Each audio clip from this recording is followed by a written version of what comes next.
what am I going to talk about today? So I recently did a podcast, and I thought I would just talk a little bit about that, and I'll share it with you guys once it comes up. But one of the questions was, what sticks out most with you through this journey? And I tell you, I'm a first-time mom, so I have no idea what I'm doing, just like probably many of you. So to have your only 2 children diagnosed with cancer is pretty tough. So I had to figure it out on my own, and with the support of my husband. But the thing that sticks out at me the most is when I had Ella, and my husband was inpatient with Miss Eve. It was their first day of treatment, and I was alone with Ella in the hotel room, and it was the most loneliest feeling ever because she had just gotten chemotherapy that day, and it was so quiet, it was loud.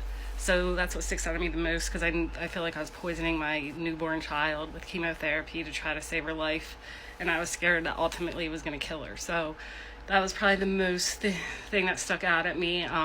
Another thing that sticks out is when I was inpatient with Eve, the nurses would ask me,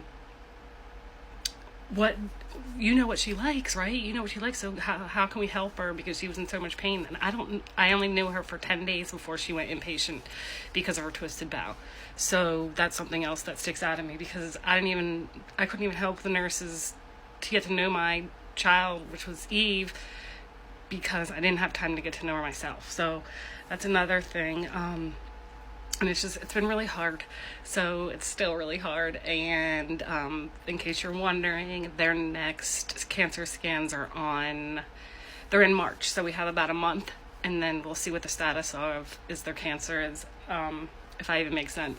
So this whole journey has been scary, but I appreciate everybody that's following along, and hopefully you'll stick around, because we're pretty busy, but not busy at all at the same time, because we don't leave our house unless we're going to the hospital or doctor's appointments because of COVID and their immune system. So it's been a crazy journey, and I'm happy to be here and happy to share our story. And if you have any questions, feel free to ask, because I will answer them.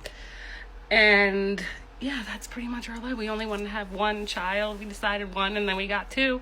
And then everything kind of went from there, and now we're kind of just living it one day at a time and just hoping for the best for both of our girls.